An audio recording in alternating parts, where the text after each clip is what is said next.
É uma semana especial, semana do Outubro Rosa aqui no Você Bonita. Todos os dias, durante a semana, a gente vai fazer uma pauta, né, ligada ao assunto, que tem como intuito não só homenagear também o momento que o mundo está neste Outubro Rosa, né, mas também seguir com algumas informações hoje muito importantes que muitas pessoas desconhecem.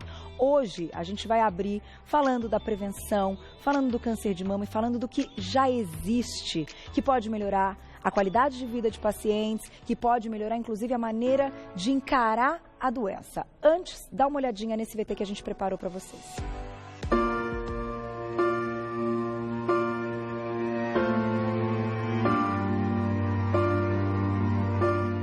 O câncer de mama é uma doença consequente da multiplicação de células anormais da mama, o que resulta na formação de um tumor. Ele é o tipo de câncer mais comum entre as mulheres no mundo e no Brasil e representa 25% dos novos casos de câncer.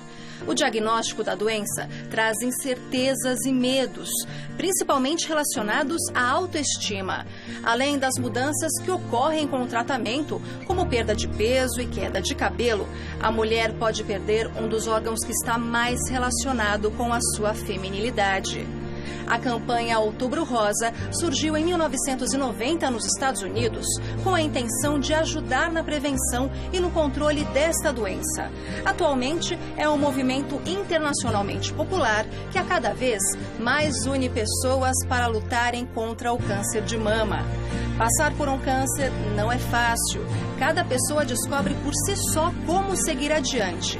Não há uma receita única a ser seguida, mas é sempre importante estar cercado de amor, carinho, compreensão e pessoas queridas.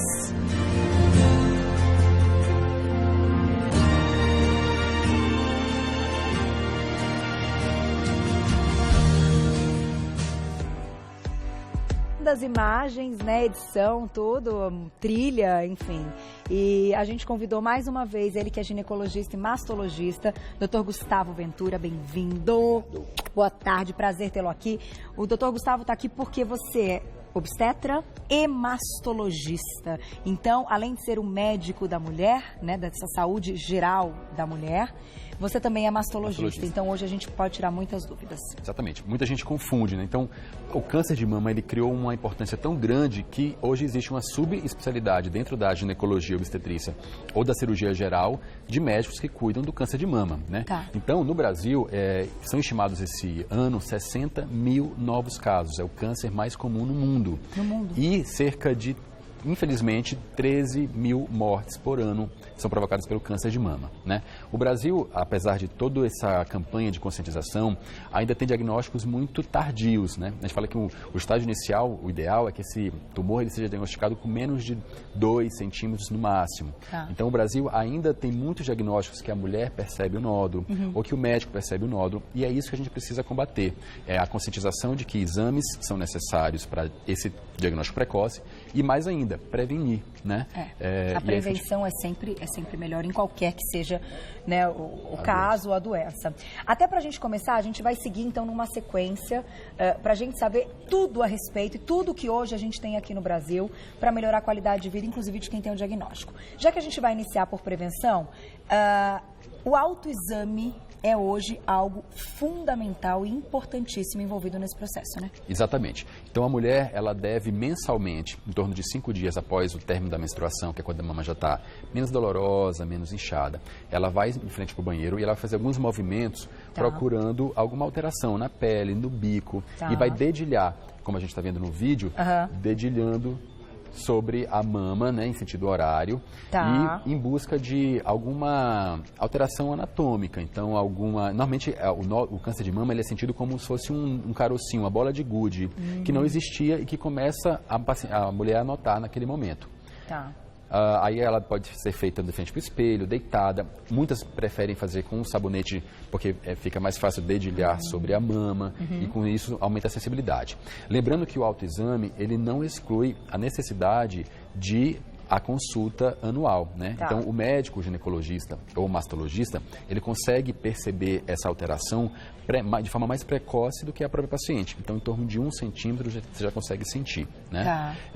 Então, o autoexame mensal, o exame clínico das mamas de forma anual e os exames de imagem que são de acordo com a idade e a faixa etária da paciente. O que eu queria te perguntar é o seguinte, quando a gente fala de exame anual do check-up, isso vale realmente para todas as mulheres ou algumas mulheres precisam diminuir um pouquinho esse tempo e não pensar só em uma ida no ano, pensar em mais idas? Bem lembrado. Então, quando a paciente ela sente alguma alteração, em qualquer idade, ela deve procurar o seu ginecologista e o mastologista e ali fazer exames que vão ser necessários e definir se vai ser feito biópsia ou não. Uma paciente que tem uma história familiar muito positiva, então tem história de parentes de 1º ou 2º grau diagnosticados com câncer de mama muito jovem, que ela sofreu radiação na região do tórax por linfoma, leucemia, enfim. Essa paciente ela tem um check-up antecipado. Então, ao invés de fazer a mamografia anual, como recomenda a Sociedade Brasileira de Mastologia, ela deve iniciar essa pesquisa antes e com periodicidade menor também. Tá. Assim como aquela que já foi feita uma biópsia, que não é algo maligno, mas é algo que precisa estar sob controle, né? Porque pode crescer e, enfim... E se tornar algo maligno, né? A gente hoje fala muito da questão da prevenção, né? Então, eu listei alguns alimentos que a gente sabe que agem melhorando essa multiplicação celular. Porque o câncer, afinal, ele é uma célula que não se multiplicou adequadamente. Tá. E tudo que você pensa no seu sistema imunológico pode interferir nesse processo, né? Inclusive, eu que penso muito nas doenças psicoemocionais, que interferem na diminuição da nossa imunidade. Então, hoje fala-se, por exemplo, muito de depressão. A depressão vai ser o principal diagnóstico em 2020, se eu não me engano. Então, a depressão diminui as nossas células de defesa, natural killers, e quando uma célula começa a multiplicar de forma errada, ela não vai ter capacidade de ir lá e bloquear esse processo. Tá. Daí surge um câncer, né? Então, gente, vamos investir no nosso cuidado também psicoemocional. Então, vamos lá. Cuidando da nossa saúde mental, cuidando do nosso corpo, evitando sobrepeso, evitando a obesidade. Eu sei que você... Esse é o primeiro ponto. Primeiro ponto, né? Então, ingerindo cada vez menos alimentos industrializados. Alguns alimentos naturais, quase todos crus, são muito amigos da mama. Então, cenoura, existe um estudo americano que mostrou que mulheres que comiam cenoura crua regularmente tinham 12 a 15% menos risco de câncer de mama. O brócolis, né, que a gente o brócolis é bom para tudo, né? Inclusive para o câncer de mama. A uva, não vale o vinho, viu? Porque o álcool é um grande inimigo. O álcool não pode, a uva mesmo. Mas a uva tem, então, não só para o coração, mas também para a mama. A ômega 3, né? Então peixes, azeite, a própria reposição em forma de cápsulas. Olha só. Vitamina D, então manter bom nível de vitamina D, então falando de sol, de reposição também oral, é super importante. Olha só que legal. E a gente ainda vai falar muito de alimentação, inclusive para as mulheres que estão passando pela quimioterapia, como é que encaram esse momento e melhoram a imunidade durante, né, o tratamento. Vamos continuar falando ainda um pouquinho de prevenção, até que a gente chegue no diagnóstico e chegamos aí em outros momentos falando a respeito do câncer de mama. Doutor Gustavo, marcadores tumorais. Hoje é algo que alguns tumores podem ser identificados ou pelo menos, né, já assim, a gente suspeita que possa ter alguma coisa com marcadores tumorais de sangue. Isso. Quais são eles? Bom, descobriu-se que alguns tumores realmente eles eliminam essa substância no sangue e a dosagem pode estar associada ou não. É algo que ainda não é tão fiel. Então você pode ter marcadores altos e não necessariamente ter alguma coisa. Perfeito. E vice-versa, tá? Então existe um que é o de mama especificamente, que é o CA15.3, que a gente costuma utilizar quando a paciente já tem metástase, saber se a resposta à quimioterapia foi efetiva, né? Tá. E para cada tumor ou órgão existe algum parecido. Então, de ovários, que se mistura com de endometriose, que é o CA125. Ah, entendi. Aí tem o de intestino, né? CEA, e aí por diante. Então, é algo que parece ser muito promissor no futuro, mas que o exame de imagem ainda não é substituído. Falando um pouco sobre exame de imagem, existem duas correntes na medicina. Uma que orienta que a mulher seja submetida à mamografia anual, que é o que recomenda a Sociedade Brasileira de Mastologia, e outra que é o que a Organização Mundial de Saúde recomenda, que é a partir dos 50 anos, a cada 2 anos. Tá? Hoje a gente sabe que o maior número de casos está por volta dos 50 anos de idade. Né? Então, pensando nessa fase, que é uma fase que a mulher está entrando na menopausa, ela precisa ter um controle muito mais rigoroso da sua dieta, como a gente acabou de falar, da questão da atividade física e do cuidado excessivo com a questão da reposição hormonal, que a gente sabe que é um dos fatores que mais aumentam o risco do câncer de mama, né? Então, hoje a gente fala, a paciente que chega nessa fase bem, que não sente aqueles sintomas angustiantes da menopausa, ondas de calor, ressecamento vaginal, tal, ela não deve fazer esse uso, tá? Aquela paciente que realmente tem sintomas, ela pode fazer uso e com um controle rigoroso com o mastologista e o ginecologista. E tendo sempre exames, assim, muito fiéis e sempre próximos um do outro, para não usar também dosagens erradas, porque a gente já falou aqui em várias pautas, e isso eu acho que é algo que talvez você queira entrar daqui a pouco, que é utilizar de forma errada o hormônio, e hoje as pessoas estão se aplicando testosterona, GH e etc. para emagrecer, pode, num futuro, gerar um câncer de mama, certo? Correto. Tudo que a gente coloca no nosso corpo, ele deixa de produzir de forma natural, porque existe uma lei chamada de feedback. Então, tem que ter muito cuidado. Realmente está um uso muito indiscriminado dessa reposição hormonal, e isso pode ter um custo no futuro, né? Assim como o nosso estilo de vida habitual, né? Essa é uma grande fonte de dúvida. Por que as mulheres, o câncer de mama, ele tem reduzido a idade, né? Mulheres com 20, jovens, 30 anos. Ainda não existe uma explicação, mas o que notou-se é que as mulheres estão menstruando cada vez mais novas. Então, antigamente era em torno de 14, hoje está em torno de 9, 10 anos, usando pílulas anticoncepcionais, né, hormônios, cada vez mais cedo e por mais tempo. Estão engravidando cada vez mais tarde, após 30 anos, amamentando cada vez menos pela vida corrida da mulher moderna. Então, são muitos fatores associados que corroboram com o aumento da taxa nessa idade mais nova. Do câncer de mama. Olha que interessante. Tem perguntinha já pra você. Olha lá quem escreveu pra gente. Um beijo, Vanessa. Obrigada. Minha mãe teve câncer de mama e ultimamente tenho percebido muita coceira nas mamas. Pode ser algum sintoma de câncer? Tem algo além de sentir ali, apalpar o nódulo, que pode ser sintoma? Bom, a coceira não é um sintoma habitual, então ela provavelmente não fala a favor de nenhuma doença maligna. Talvez investigar alguma alergia ou micose na mama. Mas ela tem um fator de risco, que a mãe teve câncer de mama. Quando a mãe teve câncer de mama na pré-menopausa, então algo, né, antes dos 50 anos de idade, você tem um fator de risco muito importante. Então, a partir dos 25 anos, é importante estar com o mastologista acompanhando, tá? Quando se fala em mama, o câncer ele pode vir de várias formas. Ele pode dar a sensação de uma vermelhidão na mama, ele pode vir com uma entrada do bico para dentro, ele pode, que a gente chama de inversão papilar, pode vir com quando você levanta o braço, essa pele, ela também retrai. Então, às vezes vem com caroço não na mama, mas na axila. Na axila, é importante apalpar a axila também. Axila. Então, são alguns outros manifestações do câncer de mama, sim. Tá? Mas a coceira não é um habitual. E até a expulsão de algum líquido? Bem lembrado.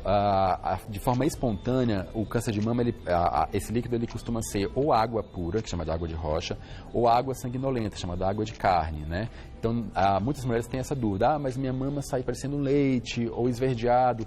Não é um sintoma habitual. Então, quando sua mama sai sangue, esse é um motivo de alerta e de procura imediata para o mastologista, tá?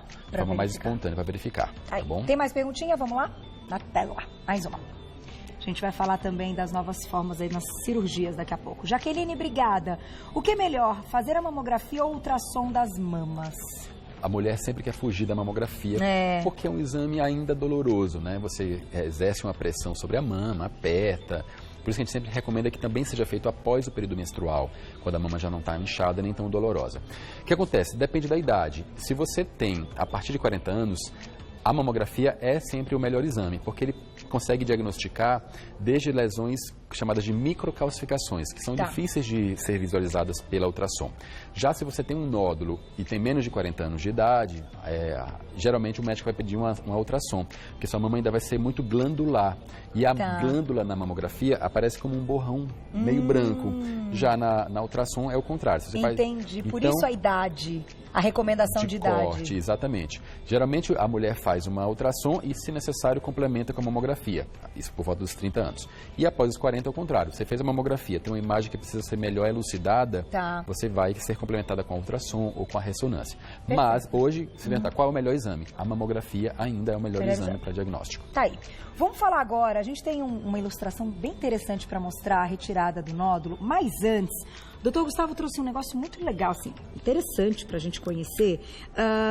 Após diagnosticado ou mesmo suspeita, você, o médico notou que ali tem. Você precisa fazer, então, uma biópsia daquele nódulo. Então, você fez um ultrassom ou mamografia, mostrou que tem uma imagem lá, e aí existem vários tipos de biópsia. Você pode, uma das que a gente prefere é que seja retirado um fragmento do nódulo a ser investigado. Né?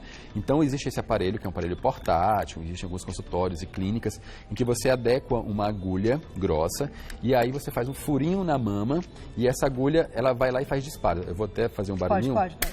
Ó, e aí a agulha vai lá, e aí pega um fragmento, e aí você recolhe esse material e envia para o patologista analisar. E aí é sempre colocando... Esse é outro tipo. E aí existe a tal punção. Eu fiz uma punção de mama. A punção, a gente acaba evitando porque ela não colhe fragmento, ela não colhe o pedaço, ela colhe apenas células. Então você vai lá com uma agulha, colhe as células, coloca numa lâmina para ser lida pelo microscópio, né? Aqui. E aí o patologista ele vai avaliar essas células. Só que muitas vezes a quantidade de célula é pequena, ele não consegue dar o diagnóstico e acaba tendo que fazer de novo. Tendo que fazer de novo uma por agulha grossa, né? Que é de fragmento. Então é algo que está acessível. Inclusive nas campanhas de Outubro Rosa, além de aumentar o número de mamógrafos no Brasil, também tem permitido o acesso à biópsia de forma mais... Olha só que bom. E o resultado é rápido? Geralmente em torno de 7 dias já consegue ter esse resultado. Vamos então para o nosso Ilustra. Olha só que interessante, porque daí a pessoa pensa, puxa vida, como é que é essa cirurgia? O que hoje é possível, doutor? Muito bem, então aí a gente vê uma glândula, né?